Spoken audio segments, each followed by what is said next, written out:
It's Corso and Catone. I think well, listen, Mark, listen, hold on. When I say, would you have caffeine today? What the hell is that up to, man? Presented by Special Sauce Podcast, Studio 42 Design, and Corso Law Group. Now for the real deal New England feel, Corso and Catone.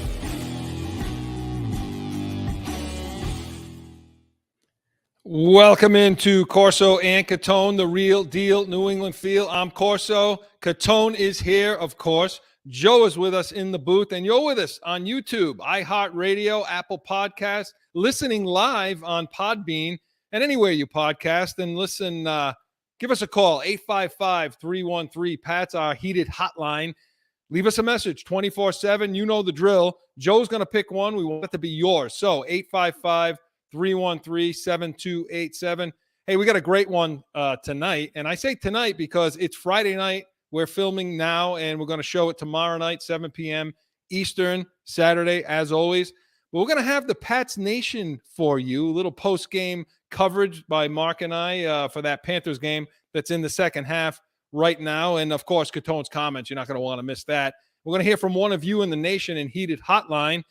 So, guys, good Friday night. Hey, we're a better place to be. What better place to be than with Corso and Catone on a Friday night? Yeah, Friday with the boys. And of course, we're already having the glitches because Mark, I think, is still on mute. So I'm off now. I'm off. So, yeah, good week, gentlemen. Yeah, Good week. It's Friday night. It's Patriots are on. How can you beat it? Except, yeah, I mean, you know, we're probably going to get a little bit heated up in the next couple of minutes, I would think, right? Oh, absolutely. You know, absolutely. I was only able to watch. Well, first of all, he's getting alerts on his phone. Evacuate. It's like a monsoon where Chris is. Yeah, emergency alert. It said emergency alert, flash flood warning. It's a life-threatening situation. Don't travel. I mean, you know. In the meanwhile, it started. Mark, when did it start? It started. The game started. It started 30 seconds after the game. Boom, lost signal. Everything. So I'm over there watching it on the phone, the Apple TV, the radio. I have it all happening. So what we do for the fans to bring them Corso and Catone. That's it. What we do for you guys is, pretty good stuff. So are we ready for the Pats Nation, gentlemen? Let's go. Oh, yeah. Joseph?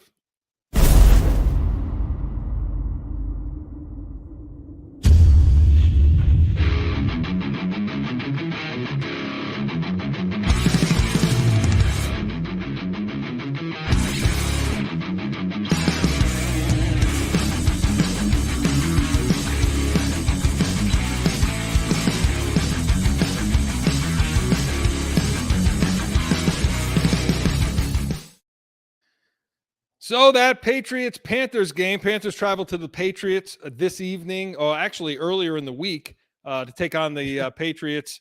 And that game's, again, still going on. Mark will get us an updated score. And we want to go through this in the Pats Nation, the only Patriots postgame show worth watching. 30 minutes following every Patriots game. Mark and I will be joining you. So, Mark, listen. Panthers come to town in this joint practice situation that they had. And, man, were there a lot of fireworks this week, weren't there? Yeah, it was ugly, right? It was ugly. I mean, you ever remember a Bill Belichick team being involved in two fights back-to-back days in a joint practice? I don't think that's ever happened. That's a total of like 4 fights, Yeah. in 2 days. Yeah. In 2 days. It was total bedlam. No, I mean, they showed a couple of them. Like, it was just a mound of people on the sideline fighting with each other. Like, it was crazy, absolutely crazy. It was, and not to sound like a homer. You know what? I am a homer. We're the real deal New England feel. I'm just like you people out there. They can't do any wrong, right? No. So, in their defense, you're not going to try to defend this, are you? It looked like Carolina came to town wanting to fist fight. No. That's what it looked like. If you say so. Well, I mean, they're probably still pissed off about what happened in the game last year, where one of their guys get ankle twisted up or whatever, and I remember. Hurt, the big baby. But and so fights were breaking all the time. But the first one, though, I if Matthew Slater is coming out and saying Yeah, that's BS, man. Well, what did he? I think the guy had a concussion, didn't he? Well, so what happened on the play was they were supposed to be going 3/4 speed or half speed or something like that, and Carolina was just coming full blast. And somebody hit Wilkerson, the wide receiver, either late or it was kind of a cheap shot. And then he's on the field and clearly injured and hurt and having some trouble. And then the dude gets up over him for Carolina, and he's kind of like taunting him and mocking him, celebrating over him, and that pissed Slater off and company. And so they went in and the melee, ensues. But to your point, Mark, this doesn't happen 5 years ago, does it? No. And well, let me ask you a question now. Why doesn't it happen 5 years ago? Is it on Belichick? Is it because you had different leadership on the team? And I'm not going to go down the road of who that leadership was. I'm not going down, but I'm just going to throw it out there. The guy taking a little hiatus from training camp. That guy. Maybe. So, I'm just going to throw it out there, though. Okay, so you bring the point of would that have happened 5 years ago? I would say no.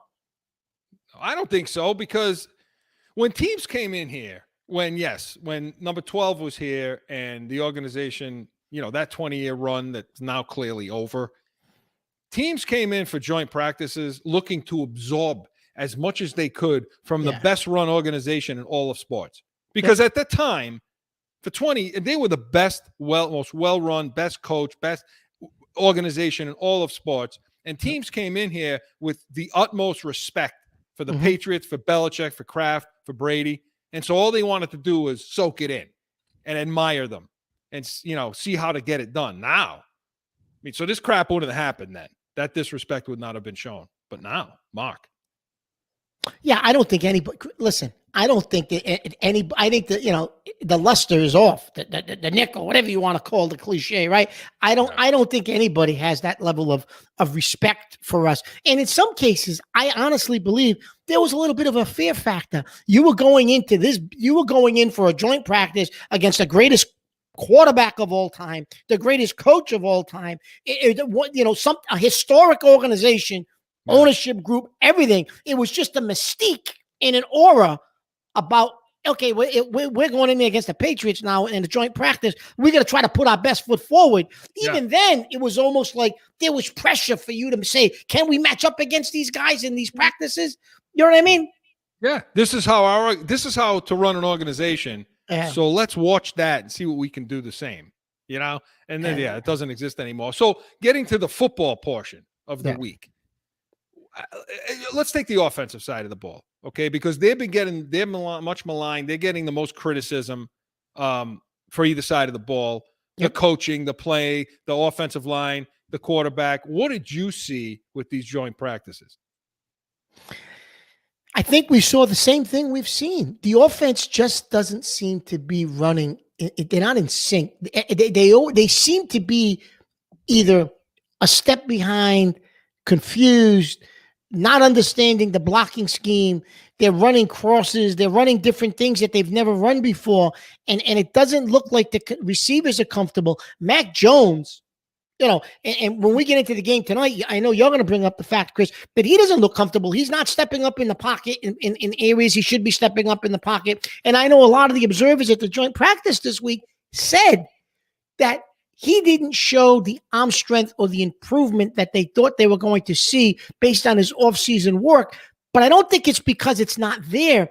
I just don't think he's comfortable in what they're trying to do right now. And I think that showed up. Yeah, they had some highlights. Don't get me wrong. They had some good plays during the course of the week. But for the most part, even tonight, they just don't look comfortable. Yeah, they had a couple of plays, but they just don't look comfortable, do they, Chris, on offense? Well, especially Mac Jones. If you bring up Mac Jones, no, he doesn't look comfortable.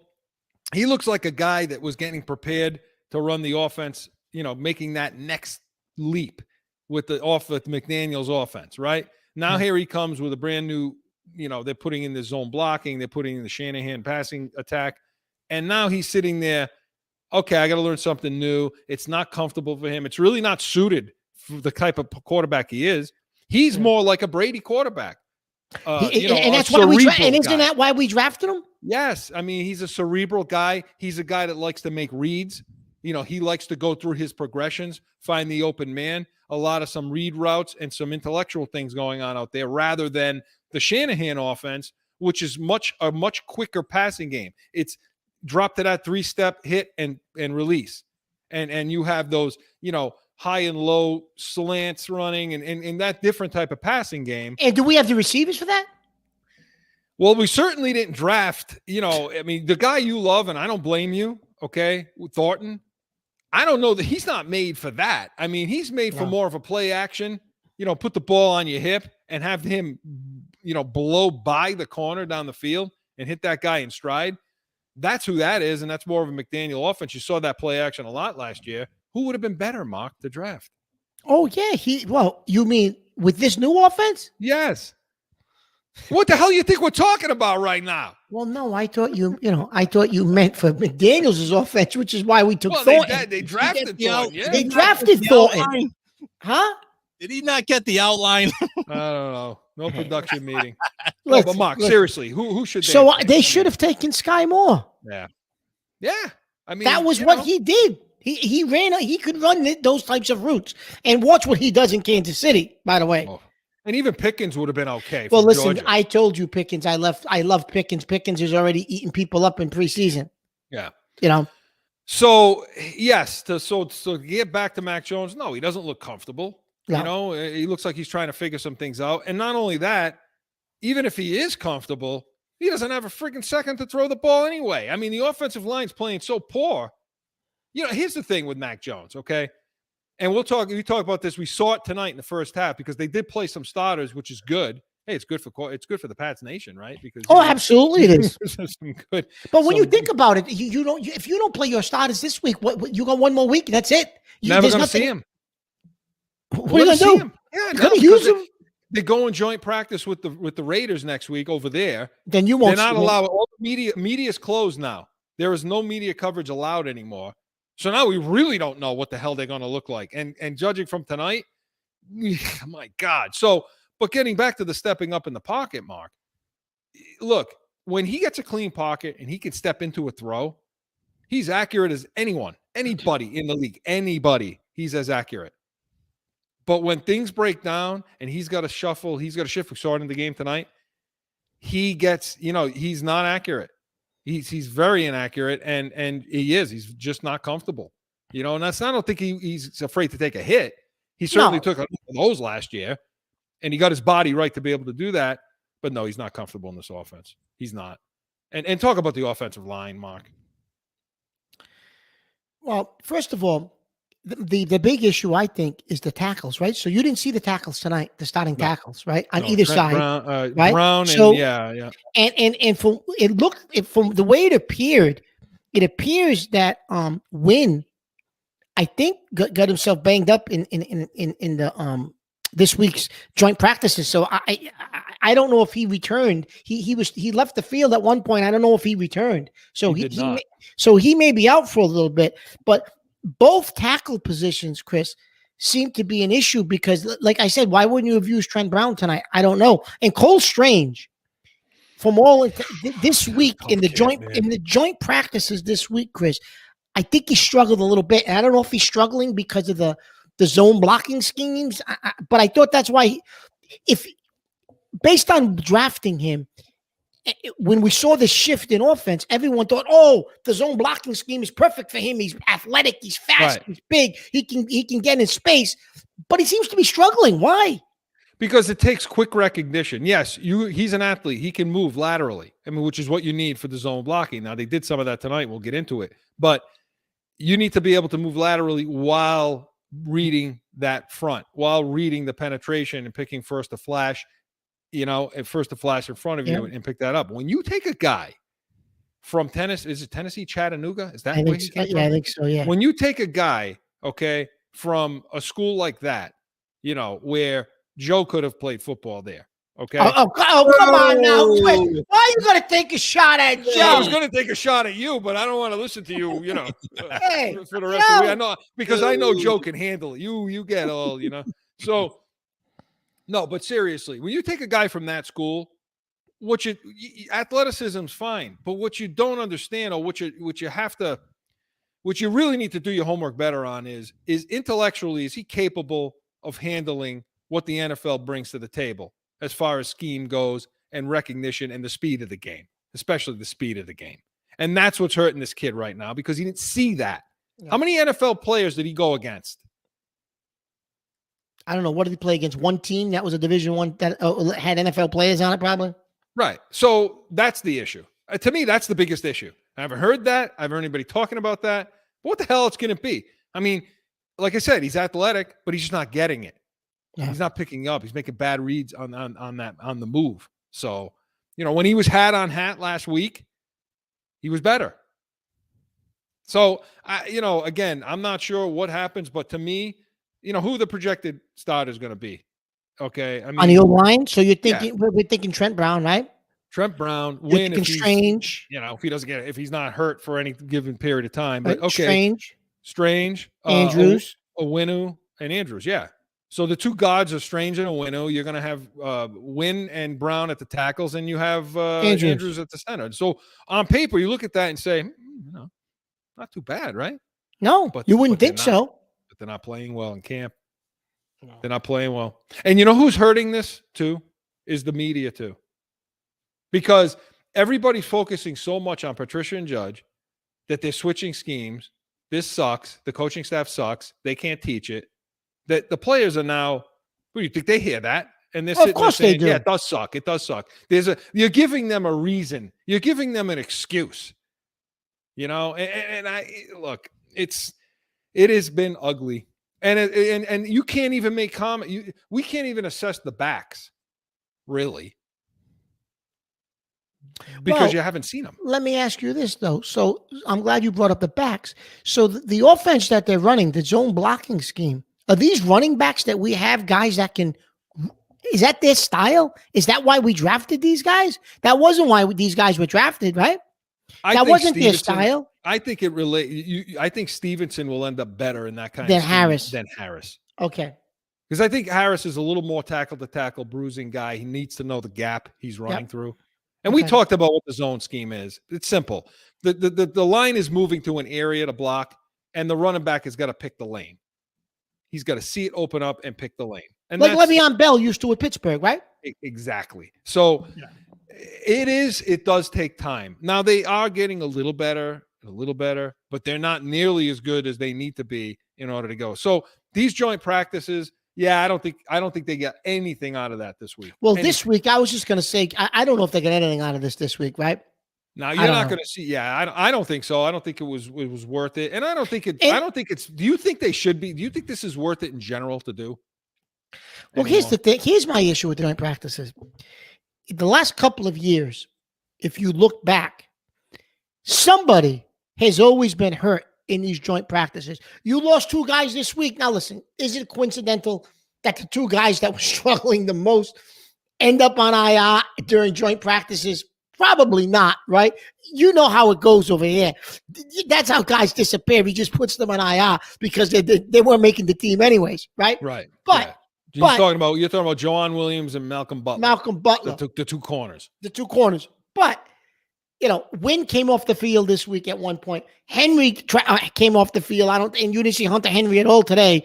Yeah. So you also run that risk with these joint practices because inevitably every year we lose somebody in these joint practices every year during the week. So I don't know. And it becomes counterproductive too for the game tonight because you run these joint practices so you can get your starters the reps and you don't have to risk it in preseason games, except it was so ugly. It was so ugly and nothing gained from it that you had to play your starters tonight in the first half of the game. In the first half of the game, yeah. I don't think that crap will go on next week with McDaniels over there and with the Raiders. I don't think you're going to see. I don't think it will either. But I, like you said, there's no media coverage, so it's going to be tough to find out what actually goes on during those joint practices. And then next week, I don't know. I guess it depends on what happens at the joint practices. Do you use the starters for a couple of series, 2-3 series to see what they look like, or no? He'll do it if he thinks he needs to do it. But gone are the days, Mark, where the first 4 games that are an extension of the preseason, where you got time to fix things. You can't do Because that you're going to anymore. win your division anyway. Yeah, you can't do that anymore. Not happening. So you got to come out of the gate strong. And so I don't know if they're going to play their starters next week, but they did play him in the first half tonight. I want to get to that right now. And so at the half, it was, and we deal with the half. I mean, they're still playing right now, but the starters, because that's the starters. The starters played the first half. So the we'll starters focus played on through that. the first half, and I think it was what, 10-7 or 10-3. 10-3. I think 10-3 at the half. Yeah. So what do you make of the offense, generally speaking, tonight? Generally speaking, because you got to tell that, because I could see, I'm watching it through the snow. No, generally speaking, I think it was very similar to what you saw in the joint practices. You saw a couple of flashes of, Mac Jones made a good read to Aguilar on a first down pass. There was another pass where, as you said, Chris, you want to see him moving up or moving around in the pocket to create some space to make the throw. He did that on a throw to Aguilar. Aguilar got free, got behind a defender, and you and I were talking, if that was Thornton, he probably would have ran right by that guy and probably scored a touchdown. But could Jones have stepped up enough to get him the ball with arm strength? We don't know. But so there was a couple of flashes, but for the most part, the passing game did not look good. It looked like they had trouble with spacing. They had trouble with that.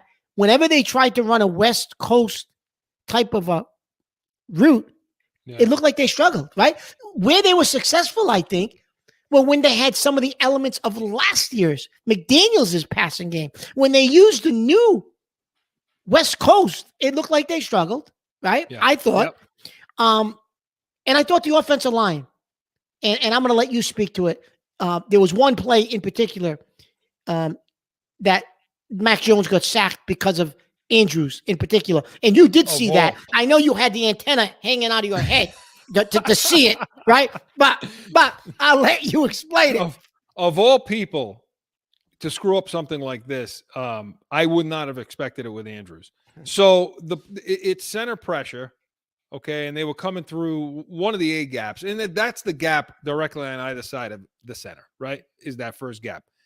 And so they had some pressure come up that gap, and Andrews just chose wrong. I mean, he moves to his left, and that pressure's coming from the right. He's got to shuffle to the right and pick that thing up, and it's no problem. Now, should he have anticipated that? Yes. I mean, you come to the line, that communication with Andrews down the line, because all the communication happens from the center out. So Mac Jones was supposed to be setting up the blocking scheme basically at the line of scrimmage. Andrews relays it to the other guy. So was that on Jones? Was that on Jones, or was that on Andrews? I don't know. I mean, I can't hear, what they're saying as far as the protection goes, and if he's identifying the Mike or any of the linebackers out there. I don't know.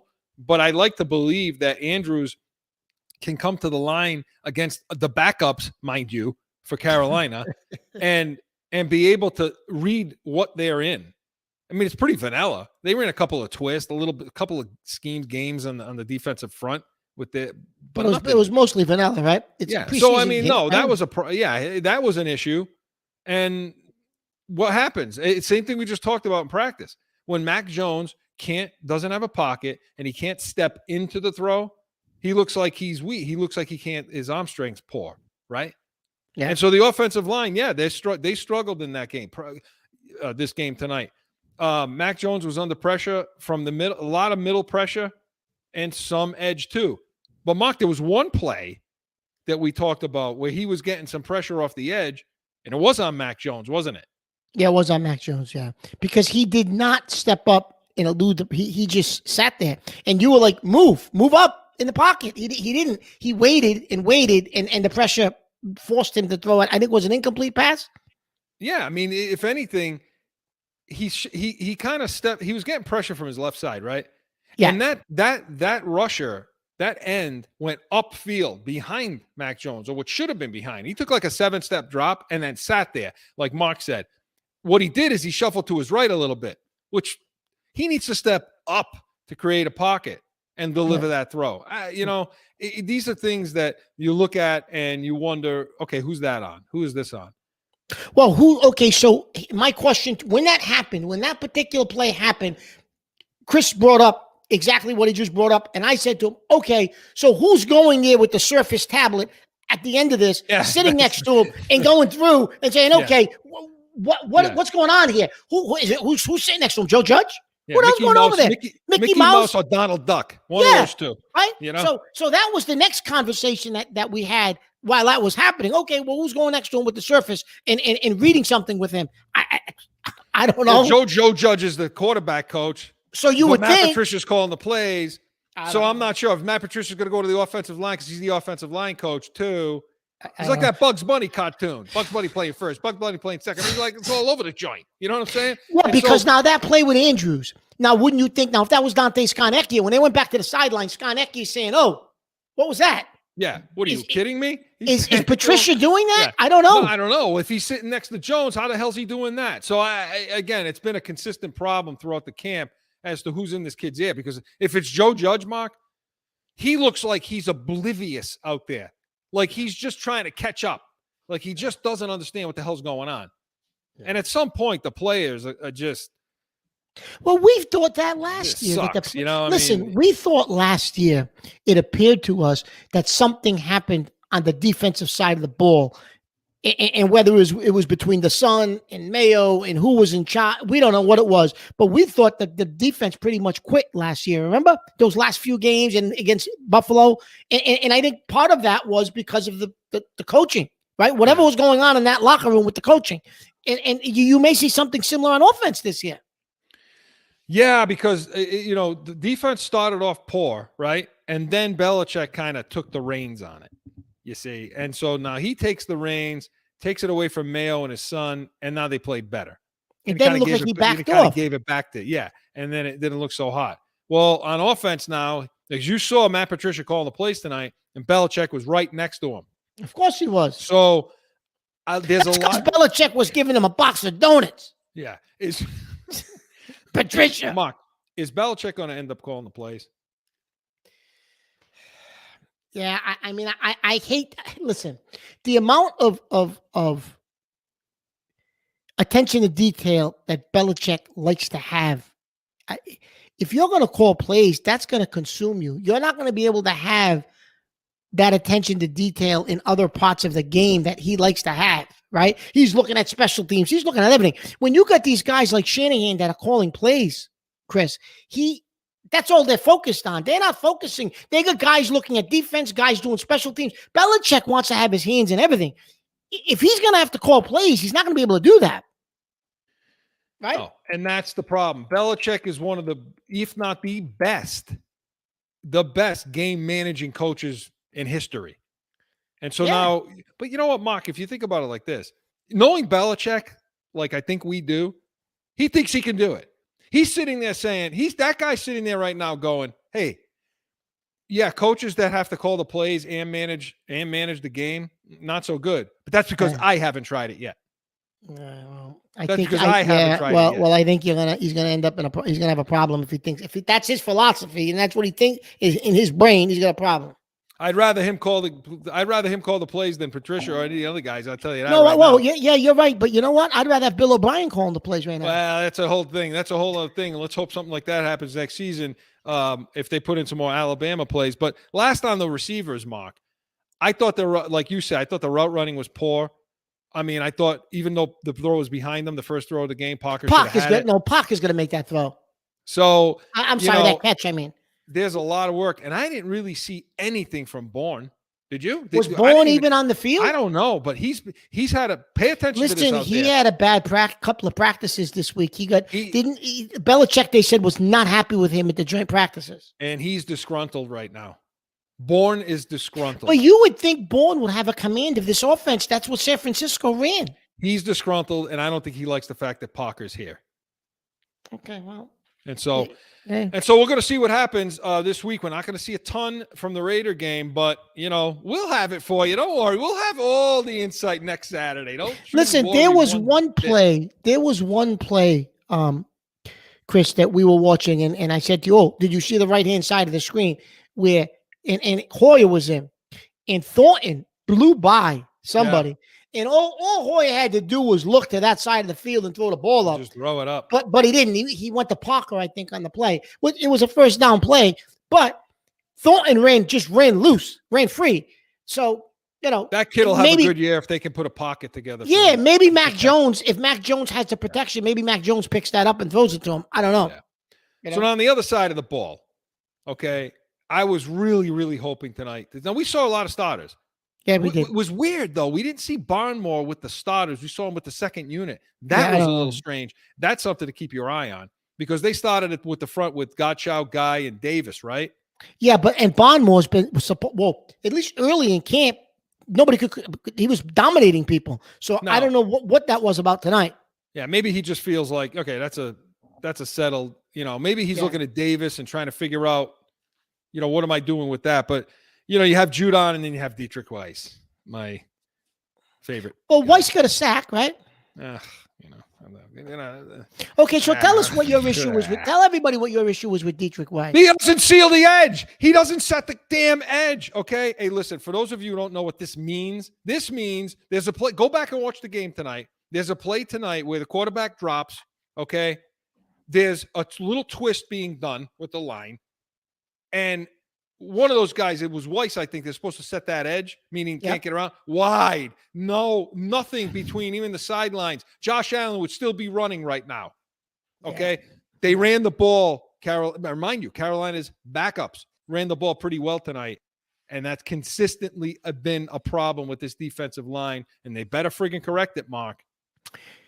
Yeah, I don't know what his obsession is with Wise. I mean, like you said, last year we saw enough of him. And can he make plays? Yeah, he makes plays. He had a sack. He had a little bit of pressure on the quarterback. So he makes plays in spots, but damn it, for all that he gives you, I mean, there's a lot of stuff that he doesn't give you. I mean, he gets beat a lot. To your point, he can't seal the edge.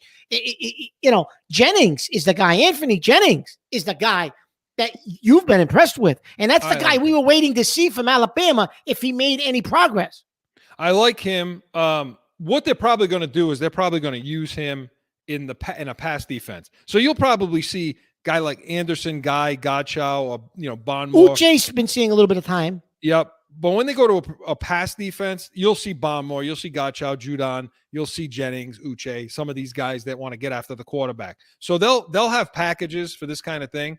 But when they're playing their base, and you're looking at Anderson, Guy, Gottschalk, and Davis, that's the gap control sucks, Mark. It sucks. Man. And when you get to the next level, Bentley's Bentley, wasn't he tonight? Yeah, Bentley was Bentley tonight. Bentley was Bentley. And we signed him to a contract. We signed him to another contract. So now what did you see out of the McMillan and Wilson? Mac Wilson, the kid they picked up from Cleveland, and McMillan supposedly flashed early in camp last year, got hurt, was out for the season, has speed, can supposedly get sideline to sideline.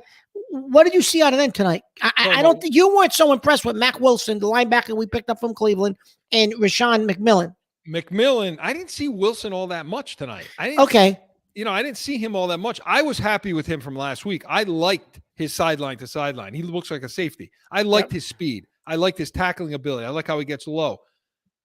McMillan has been bad.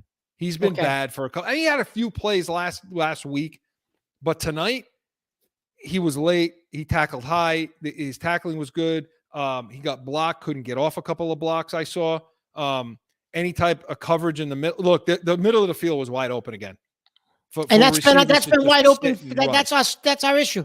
Right. And so that was an issue. And, you even had Phillips and Duggar and those guys in there too, and it was still wide open. So, Chris, how about corner? So at corner. Yeah. So Jonathan Jones got a lot of play tonight, didn't he? Well, what I found interesting is I think Jones and Mills are going to be your starters. I thought it would have been Mitchell, but Mitchell has showed poor over the last week of practice. He hasn't played well. And so I think Jonathan Jones, Christ, you got to put him at the boundary corner. You have a problem. You're putting Jonathan Jones at the field corner, the wide side. That's a problem, right? That's a problem, right? So their corners are weak, but it will be Mills and Jones, and it'll be like Mitchell in the middle. I like Wade. I like what I see out of him. I like some of the flashes in him, and maybe he can step up. But it's the weakest. It's the weakest link. Right, Chris, now, who was the corner and I know we need to move on, but who was so there was one play in particular on defense that really drove you crazy. It was like I don't know if it was like a 2nd and 6. No, maybe it was a 3rd down, 3rd and like 4 or 5, whatever it was. and it ended up being like a 4th and inches. They didn't go for it, but if it was a regular season game, they probably would have. Oh, the tackling? The tackling. I want you to touch on the tackling because that's been your issue for 2 years. Oh, frig, man. And this was, I think it was. Was it Mitchell? I think it was Mitchell. I don't remember. I don't understand why. I don't understand why a friggin' corner and an edge player will come up and tackle somebody up in here. Because he dragged him for like 3 extra yards. He dragged him for another 3 yards, and instead of it being 4th and 2, 4th and 3, it's punt for sure. Now it's 4th and inches. What the hell are you doing? There's no way they could possibly have learned that somewhere. I don't get it, but they all do it, and it pisses me off. So the secondary safeties, I think they'll be okay. But no, safeties, I think they're gonna be fine. Corners are a problem. And real quick, Mark, you liked what you saw of who was running that defense tonight too. Well, it looked like real quick. They both had headsets on, but it looked like it was Gerard Mayo who was involved in calling the plays, and they kept showing him, and it looked like he had control of the piece tonight, and he was calling the plays. Even though I know Belichick's son had a headset on, but it looked like Mayo was the one who was in charge tonight, Chris. Which we were both happy with that. Mark is looking for him to ascend to the head coaching job, and I wouldn't disagree with that 1 second. So listen, that's our preview. That's our Pats Nation post-game show, the only post-game show worth watching. And tune in, make sure, 30 minutes following every Patriots game. Mark and I have all your post-game coverage starting on September 11th versus Miami. And Pats Nation was presented by Special Sauce Podcast. What's your special sauce? SpecialSaucePodcast.com. When we come back, I always say it, buckle up. Catone's Comments is next. It's the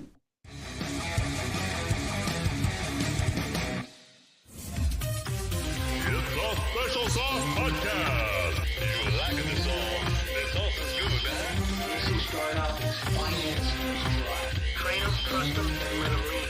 With your host, Marcus Arias. Tune in to Special Sauce Podcast, wherever you podcast. What's your special sauce? Time for Catone's Comments! All right, so listen, I'm going to admit that I'm going to show my age in this Catone's Comments. Make sure you mute him, Joe. I'm going to show my age in Catone's Comments. Okay? 135 years old. Oh, I told you, Joe, to mute him. So now, when I was younger, right, we had cars, right? We had, remember the IROC Z, right? For those of you who have no idea what I'm talking about, right? We had these Z28 Chevy Camaros. They were called IROC Zs, right? And they listen, if you gave it juice, they were a little loud, right? They were a little loud. You had the Trans Ams, right? The Pontiac Trans Am, right? And I'm not talking about the Smokey and the Bandit Trans Am, Chris, because he's talking about me being old. I'm talking about the Trans Ams that were shaped like the IROCs, right? They had those, and we had different types of muscle cars. You gave them gas. They were loud, but they weren't obnoxiously loud. I mean, back in the old days they were, but they weren't bad, right? People drove them and they would give them gas and they were loud. Yeah, okay, but it wasn't obnoxiously loud. I don't understand this generation. So they got these things. I don't know what the hell they are. They're like extensions. They put them on their mufflers. It's 9, 10 o'clock at night. You're trying to watch TV. These people drive in neighborhoods. They hit the gas. I don't know what the hell it is. It ain't like anything I've ever heard before. My dog's barking. It's 11 o'clock at night. They wake me up. I'm drooling on myself because they're putting you. All you can hear are these mufflers, right? I don't understand it. And then the cars are worth about 50 cents. That's about what the car's worth they're driving. And they got these things on them, and they're making all this noise.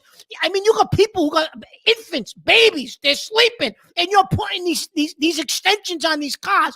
Now, the police should find these people.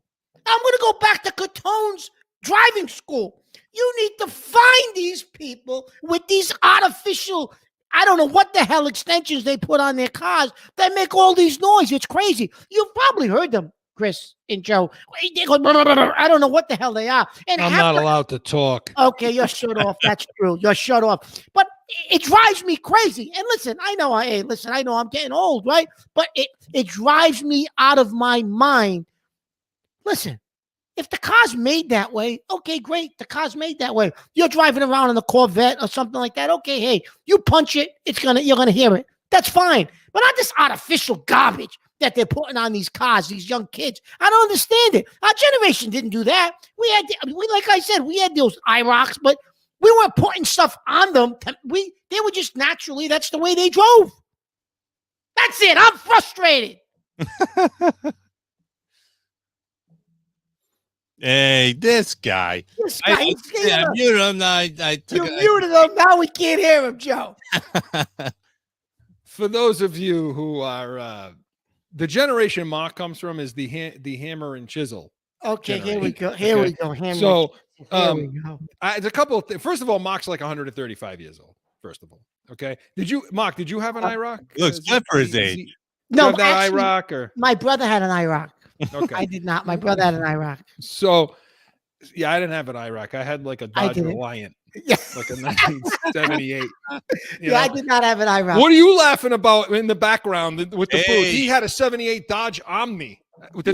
No, we didn't. None of the doors worked. He had to climb in through the window to get in the car, right? Am I wrong, Joe? Hey, you know what? He still has He it. had to start the car with a screwdriver. Listen, I had a black, I don't know, it might have been a 77, black Burglary Pontiac Grand Prix with red leather seats. There you go. That's nice.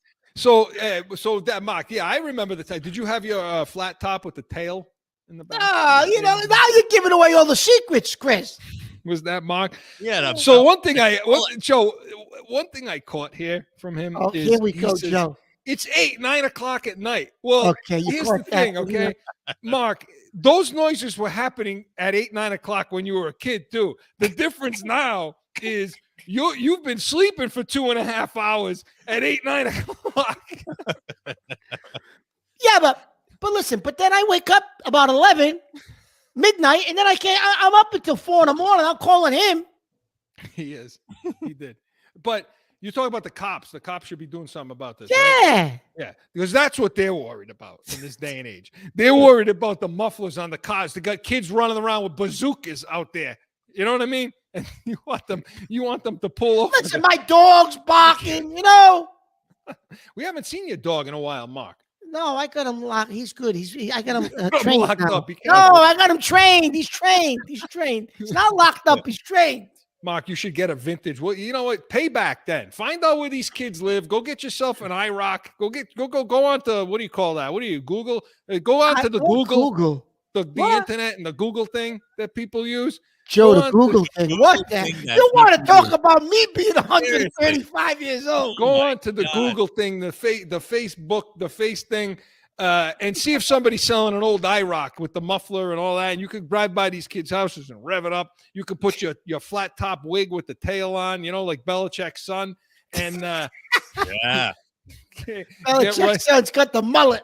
He's got the mullet. So, Mark, good stuff. Listen, I think we all can, sympathize with what you're talking about, because I can't stand that stuff either. All the noise is bad. Just, no more noise. You know what? It's not necessarily the noise. It's the unnecessary noise. It's Yes, like, you go, all right, that's unnecessary. There's just no reason. You know what I mean? We sound like, we sound like people out there.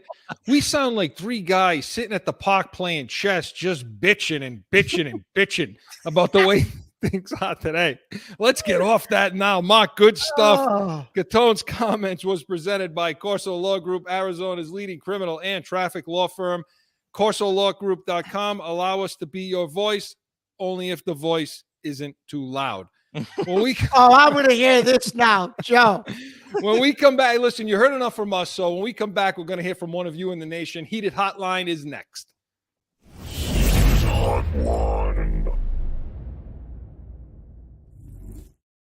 This is Charlie from Warwood. Since when Red Sox fans don't you care about making the playoffs? Making the playoffs is great. We should be going for it. Who the hell you people think you are? Everybody's spoiled with the New England Patriots and all their success. Come on, Red Sox, let's go. Close the gap, make the playoffs, and you never know. Stop being spoiled, fans.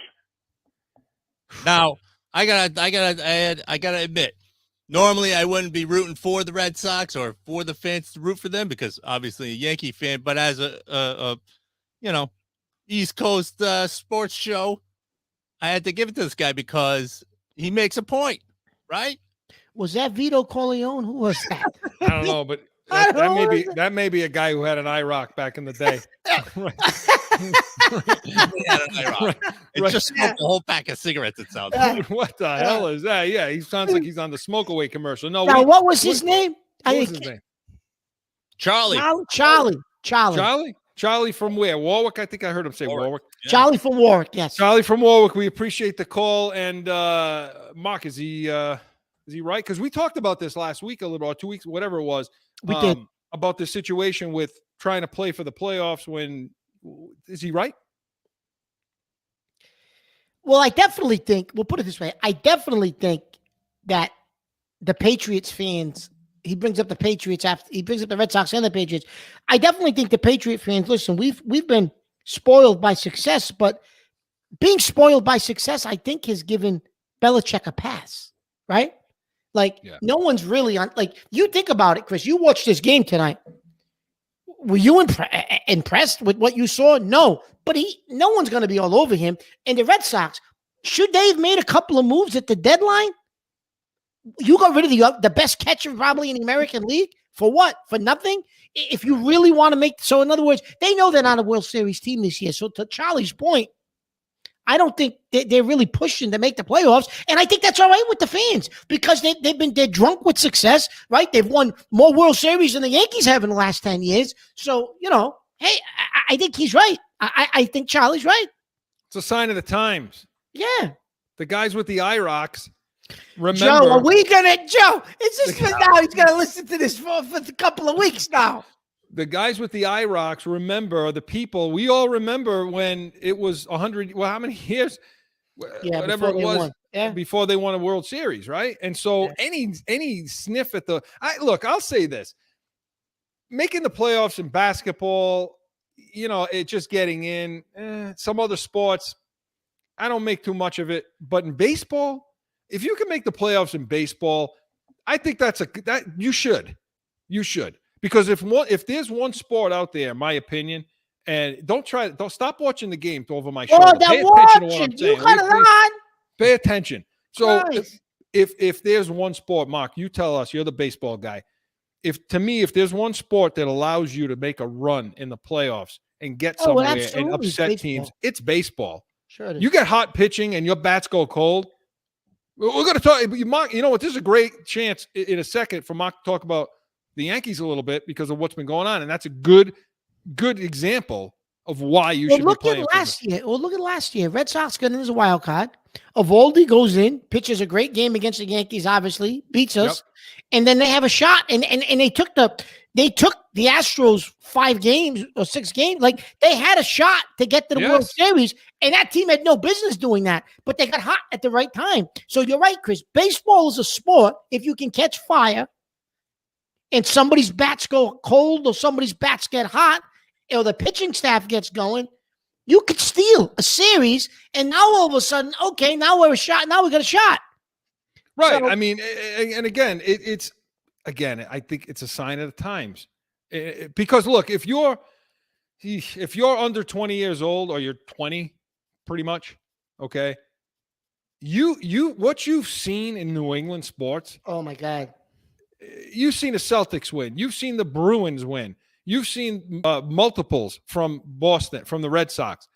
Forget to say nothing about what the Pats have done over the last 20 years. At the same time, I will say they all won at the same time. Just about so my son will be 20 years old in December, and he knows nothing else but Patriots winning Super Bowls.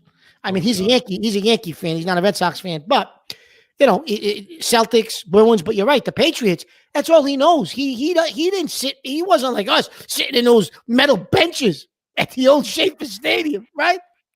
Yeah, I mean, they wouldn't do that now. You must have to talk him in. I mean, he watching what's going on with the Patriots the last couple of years. He must be. Well, I Right? hear him during the drafts. He's disgusted. But Disgusting. But no, yeah, sitting in those bleachers again. It's a sign of the times. I mean, shit, Yeah. when I got my season tickets, they stunk. I used to sit in those bench seats when it was like wind chill, 10, like 5, 8 below, playing Indianapolis, who sucked. I mean, they sucked as bad as we did. And but those there's nobody fans, around. but And here I listen, am sitting there. Yeah, right. And the fans that showed up though were rabid. They wanted to win, right? Oh, They were just yeah. sick of being a loser. But now it's different. That's when they used to let you bring anything in to the stadium. You know, any type of cooler, flask, anything. My They, God, yeah, holy they just crap. wanted bodies. Right. But Schaefer Stadium open. Remember? know? Anyway, so yeah, listen, I mean, again, it's definitely a generational thing. It is. It has to be. I mean, but now I think what you're going to see is, well, so what happens next then? Before we get to the Yanks a little bit, what happens now when we start to see losing for a while? Because that you could see it trending. I mean, other than the Celtics have a good, they have a future. If they don't. Well, here's my thing. So it's here's my. Like take you're gonna on start. this. Wait, you're gonna start to see these young fans just find something else to do because there is a lot of else. Well, to I'm do. going to be honest with you. They're not going to be like Charlie. They're not going to stick around if you're not winning. I'm going to be honest with you. Charlie's a real New England fan. He's 176 years old. He Of is, course he is. But this younger generation, there's too much competition for their dollar. So they're not going to continue to go sit and pay the prices to watch a Red Sox game or a Patriot game if they're not winning. And that's when you'll see things, I think, change. Because if you look at the two organizations right now, Chris, it looks like the Red Sox are okay with what they're doing in this philosophy and doing things differently and not spending as much money as they once did. And that's why Chaim Bloom's there. The Patriots, on the other hand, have a model for winning, which, yes, Kraft never had to go out and get free agents and spend a lot of money because they won because of the coaching. You had number 12, a variety of things. But if they start losing and fans don't start to fill that and don't fill that stadium, he's a businessman. Mr. Kraft will tell Bill, bye-bye. I'm not going to put up with this because he's about the bottom line. But I do think he'll spend money. He's not going to lose. Like I think the Red Sox are okay with losing a little bit. Yeah, I mean, they don't really spend the same kind of money. No, they don't. Football is totally different than baseball. But look, getting back to what the caller is talking about, I'm of the opinion if you can make the playoffs, then you should. And look, it's FAM, right? They brought in. Yes. Okay, you heard what he said. And by the way, players today have no problem calling out the owner, do they? No, or the GM. no, I mean, no, they don't. I mean, they really don't. He comes in and he had a big game-winning hit because the Red Sox are starting to play better.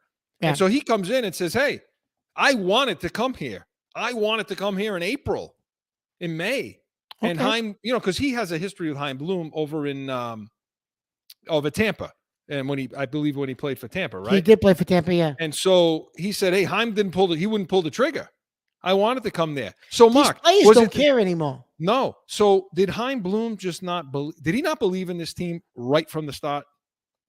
It appears that way, doesn't it? It appears that way, doesn't it? I think they came out of the spring training and they said, "Hey, let's go with what we got.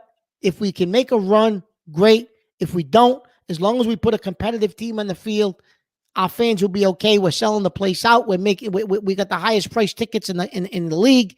And I think they were okay with that for this year. Because he's not looking at, when he comes in and he knows that we got to get that sale contract sucks. Yeah. And we know he's never going to get on the field and bringing Story in. Do we just say goodbye to Bogart? So he's kind of thinking about, again, that 5-year plan, right? Yeah. You always got to be try to be relevant for 5 years versus elite. Yep. And so I think he was okay going into the season. They didn't bring in, you use the example of Finn because I don't think they just wanted to be competitive. They knew they weren't, in their mind knew this was not a championship team. And that's my belief. They knew that, Chris. They had to. Yeah. So Charlie, I agree with you. I think Mark agrees with you. Absolutely. Because we are the hammer and chisel generation. That's how we write our names. Ding, ding, ding, ding, ding, ding, Yeah. That's how we wrote back then, So, yeah, again, look, like I said, make the playoffs. In baseball, anything can happen. And Mark, on the other side, okay? On the other side, what the hell is happening with the Yankees? On the other side, the Yankees, that ain't enough. Just make the playoffs. That is enough. The way they started and the start that they had, if they don't go to the World Series, which I'm going to tell you something, Chris, somebody better beat Houston for them because they're not beating Houston in the 7-game series. They are not beating them. So, to Mark's credit, you said that when they were winning. Yeah. I did because you can just if you know baseball and you watch the way the teams are built and constructed, you know that Houston would give them a problem in a 7-game series. Why? One of the reasons why Houston's got a number one, Verlander. Yeah. Garrett Cole, Chris, doesn't seem to be a number one. Like, do you have confidence with Cole going up against Verlander? No, I don't. Not now. I don't. Not I don't. I mean, it's so. So listen, if they make the playoffs and don't go to the World Series, it was a disappointing season based on the way they started, right? Well, what's wrong? I mean, what's wrong? We have a few minutes. What has happened? Well, the bullpen has injuries, right? So the bullpen, you had King got hurt. Chapman got hurt. He's coming back now. The middle, Loizaga was out for a while. Like the bullpen, for the middle of the bullpen and the back end of the bullpen. Now you lost guys. Now they got some guys coming back, but also you've had some injuries, right? Of course, Stanton always going to eventually end up on the DL. You can count on that. You can count on that. Carpenter was one of your hottest hitters, other than Judge. Yeah, now he's on the injured reserve. So, but guys that were hitting earlier in the season, Hicks. What the hell happened to him? Like, these guys aren't producing. So Gleyber Torres was hot early, has faded, right? Even Rizzo, I know he got a couple of hits in the last couple of games. He was hot early, faded, right? You're not getting much production out of Rizzo right now either. Yeah. So, I mean, thank God for the walk-off the other night. Thank God for the walk-off. But if you look at their lineup top to bottom, it's what we talked about before the season started. They're going to depend on what? The 3-run homer to win a playoff game? You can't string hits together. No. You don't win in the playoffs if you can't string hits together. The pitching is too good in the playoffs. You can't count on the 2-run homer, the 3-run homer. That don't happen in the playoffs. And that's why we've been sent home every single year. And it's going to happen again because unless something happens where you can get hot, top to bottom, you're not going to win waiting for a Judge to hit a 3-run homer and somebody else to hit a 2-run homer. That's not going to happen in the playoffs. No, because it goes cold. But they were playing small ball, weren't they? They were. And I don't know, somehow we went away from it. It's not working. But let me ask you this. If you don't go to the World Series and you get knocked out again by, say, Houston, do you bring Boone back? You are aching. You are aching to fire that guy. Mark has wanted Boone gone. It was almost pissing him off how successful. Right. Listen, yeah, let him play third. It was almost shut up. It was almost pissing you off how successful they were in the first half of the season. Pissing you off too because you want Boone out. Mark, listen, tell me why though. You're talking about timely hitting. This is to me, they're leaving guys on base. The amount of hits they get, they're getting a ton of hits in the game, but they're not timely. They're leaving the bases loaded. The other night, they left the bases loaded like what, 2-3 times and got nothing. And that's it. So think about it.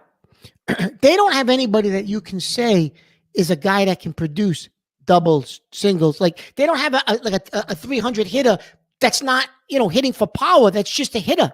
Like look at the lineup. Who do they have? Yeah. Okay, obviously Judge is an MVP. Okay, great. And they better pony up the cash because I don't know what they're going to do. Yeah. That's a whole other issue, right? So. Garrett Cole better grow himself a set because you're getting all that goddamn money. You better become a number one real quick for the playoffs. Real quick. Yeah. And Boone may be gone if they're not. Well, if they don't go, Chris, if they don't go to the World Series, how do you bring them back again? Honestly, the way they started, I just don't know if you can bring them back. So we'll see what happens next week. We're going to have a lot more on Yankees, Red Sox. Charlie, we appreciate that call. It got us going on a lot of different things. So thank you. Heated Hotline was presented by CORSO Law Group, Arizona's leading criminal and traffic law firm. CORSOLawGroup.com. Allow us to be your voice. You do know why that was presented Heated Hotline was presented by Corso Law Group. Joe, you know why? Oh, yeah. Yes. Skipping commercials, we got Trim time and skip the CORSO Law Group, our sponsors. That's I'm it. sorry.